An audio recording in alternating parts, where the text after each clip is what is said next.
Véritable success story de la radio Espace Guinée, les grandes gueules, détentrices des meilleurs scores radio en Guinée, de la meilleure émission talk show, a donné le créneau horaire du départ au bureau et du retour à la maison, récoltant depuis des années consécutives le titre d'émission la plus écoutée en Guinée, toutes catégories confondues.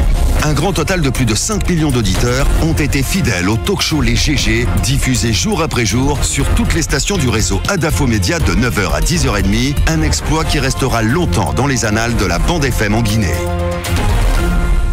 Vous le voyez à l'écran, notre invité, il est jeune, Oumar Djarabi, il n'a que 33 ans, écrivain, doctorant en sciences politiques, président de l'association Basse-Guinée. Il affirme que la Guinée n'est pas une famille, mais peut le devenir. Et la Guinée emploie une ethnicité exacerbée, donc on n'est pas un État-nation. On va donc l'interroger dans un instant. Cette réaction d'Alpha Moussa Makadiabi depuis Tunis, qui nous écoute à la radio. Aboubacar, donc finalement, l'opposition n'a aucune dose de confiance en ses représentants au sein de la CENI. L'opposition est en perte de vitesse, et à cette allure, il faut mieux transférer l'organisation de toutes les élections au ministère de l'administration du territoire national. C'est Alpha Moussa Makadiabi qui nous envoie ce message. Monsieur Diaby, bonjour. Bonjour. Le plaisir de vous recevoir. Plaisir partagé. Bien. Mohamed? L'ethnicité en Guinée-Conakry au prisme de l'organisation sociopolitique. C'est le titre donc de votre... C'est bien cela. Voilà, c'est le titre donc de votre ouvrage. Oui. La question, elle peut paraître banale, mais que j'ai envie de vous poser. Est-ce que l'ethnie est à l'origine du mal guinéen? Je dirais l'utilisation de l'ethnie, oui. Depuis l'indépendance de la Guinée, nous avons connu une certaine forme d'instrumentalisation et d'utilisation des groupes ethniques qui a abouti finalement à une scission, à une déchirure, une fracture du tissu social guinéen. Et finalement, je dirais oui, l'utilisation et l'instrumentalisation des communautés a fini finalement par opposer les communautés ethniques. Donc, est-ce que ce n'est pas bien avant déjà l'indépendance, quand on sait que c'est quand même énormément de groupes ethniques en Guinée et qui généralement n'avaient pas de projet commun d'État, par exemple d'État-nation, mais qu'on les oblige de par le fait colonial à vivre ensemble. Et lorsqu'on l'on sait que dans un passé précolonial déjà, vous avez des personnalités d'envergure comme Samori Touré, ou quand vous pensez même à la bataille de Talansa en 1727, vous vous dites, la Guinée s'est quand même composée au fil du temps grâce à des guerres, au sang, à la fumée. Mais est-ce que le problème il n'est pas plus ancien que ce que nous pensons? Absolument, je suis tout à fait d'accord. Il faut reconnaître, il faut peut-être signaler tout de suite que la Guinée a été constituée par une adjonction de territoires et de communautés qui n'avaient à la base aucun projet de se constituer en État-nation. Donc il faut dire que les communautés aujourd'hui les plus importantes de notre pays sont toutes des halogènes qui sont quand même venus en Guinée à travers l'histoire, dans l'espace et dans le temps. Il faut dire que les Malékés sont en quelque sorte venus en Guinée dans le 11e et 12e siècle, un peu le 18e. Donc à la base, ils n'avaient pas justement cette idée de se constituer en État-nation. Ouais. Donc il faut dire que l'idéologie ethnique est une idéologie latente dans l'esprit des Guinéens, et c'est là depuis toujours. Le problème aujourd'hui que nous constatons depuis quand même 1958, depuis l'indépendance de la Guinée, c'est l'utilisation politique des communautés ethniques qui fait en sorte que désormais il y a quand même cette fracture là qui a été instaurée, cette fracture là des communautés ethniques qui sont devenues en quelque sorte des syndicats, des groupes utilisés par des leaders pour parvenir tout simplement à des intérêts matériels ou à des intérêts politiques, c'est-à-dire l'accession au pouvoir.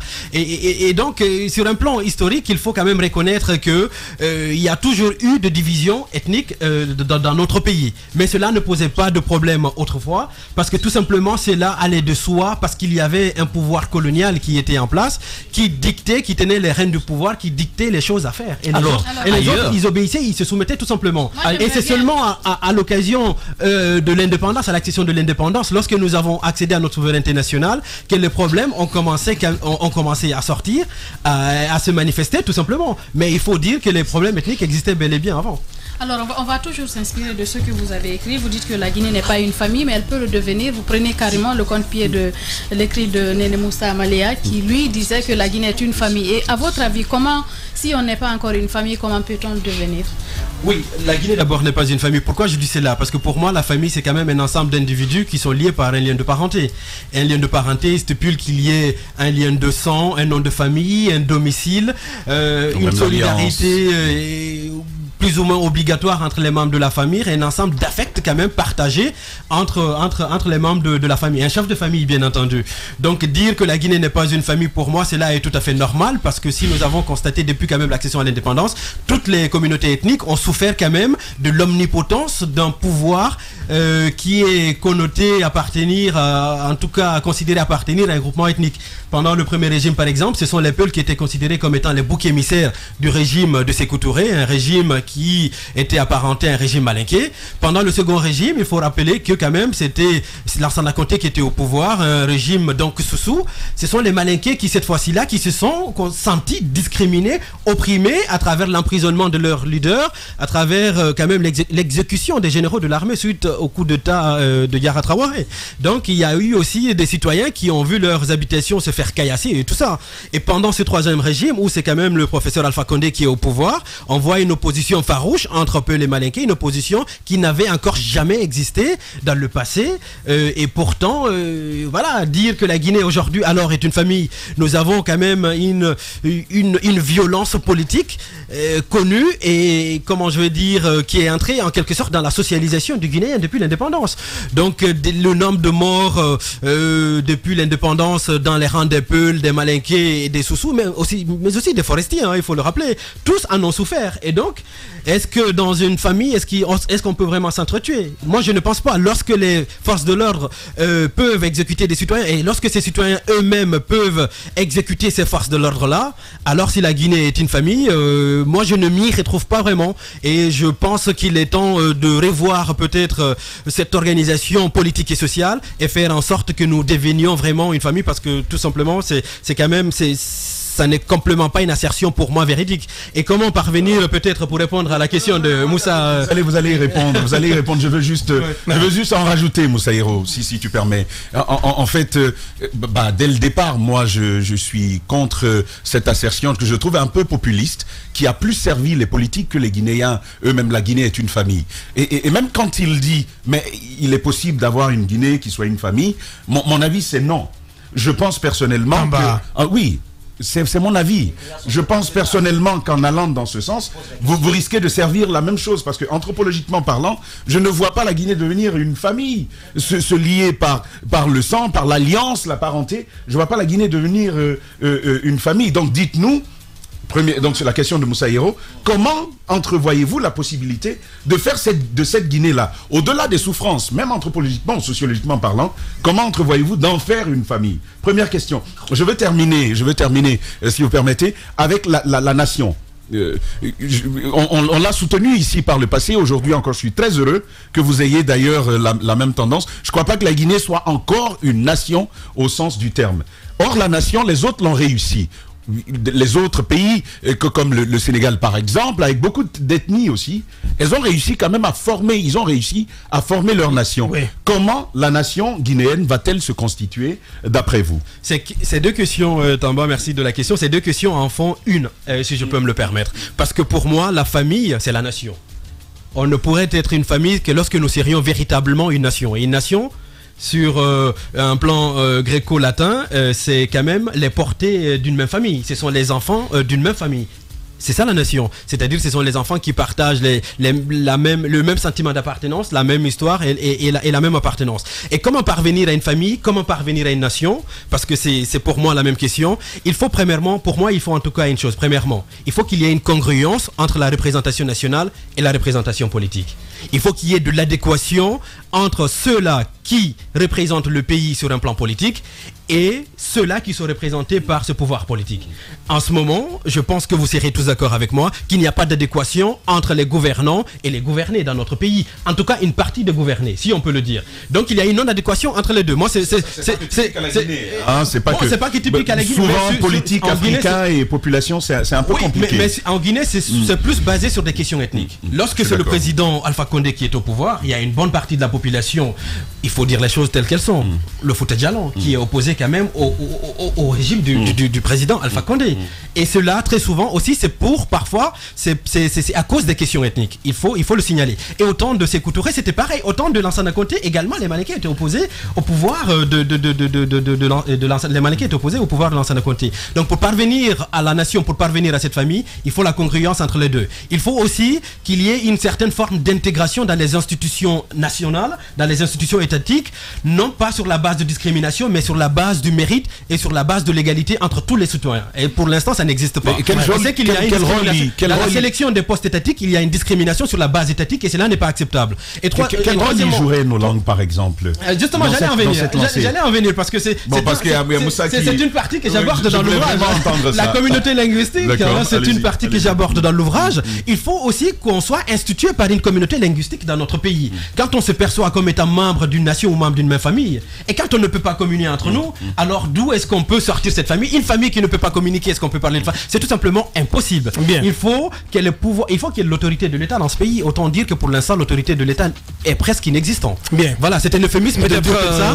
Mais la communauté nationale est importante, communauté linguistique. Il faut aussi favoriser qu'il y ait des mariages mixtes et qu'il y ait l'absence de conflits et l'absence de préjugés. Il y a des mariages mixtes. Oui, des mariages mixtes. Il y en a eu plus par le passé que maintenant. Allez-y Moussa, peut-être dernière question. Moi, je partage l'assertion de Nene Moussa Malea.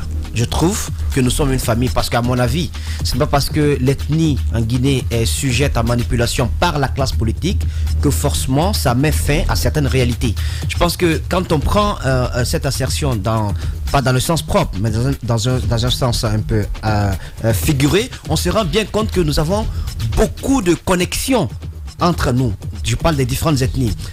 Quand je me suis renseigné par exemple sur l'origine des Silla et que je me suis bien rendu compte que être à Forêt-Caria, parce que nous venons de Forêt-Caria, ne signifie pas, c'est pas notre point d'origine, c'est pas notre point de départ. Eh bien, il y a eu beaucoup de migrations et au fil de ces migrations, il y a eu beaucoup de brassages. Les familles qui ont épousé, par exemple, dans ma famille, il y a moi tout seul, un côté forestier, il y a un côté Soussou, il y a un côté Malinké, il y a un côté Peul.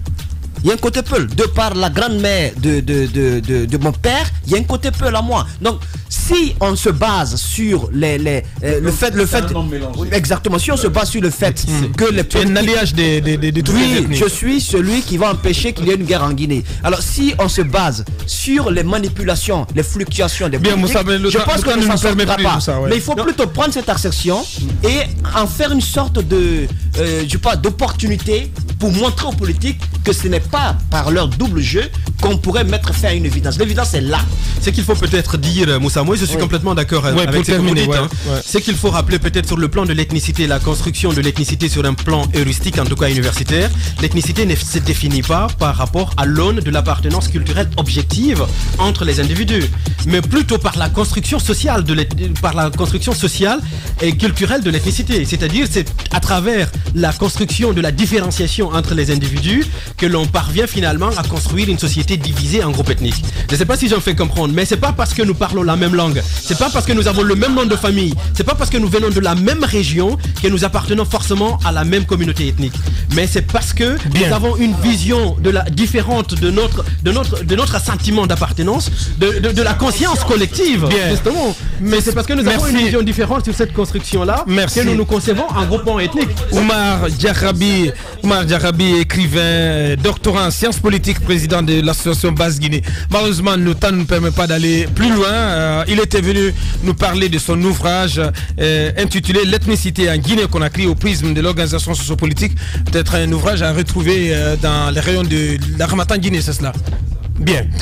Ouvrage donc à retrouver dans les rayons de l'Harmattan Guinée et pourquoi pas ailleurs. Merci Oumar, monsieur Djarabi, merci d'être passé. Malheureusement, le temps ne nous a pas permis d'aller plus en profondeur. Ça n'est terminé pour cette avant-dernière représentation de GG au compte cette semaine. Demain, on se retrouve avec l'équipe B pour clôturer la semaine. Portez-vous bien. Merci à notre équipe de réalisation, Ibrahim Prince Diallo et Mamoudou Condé. Au revoir à demain.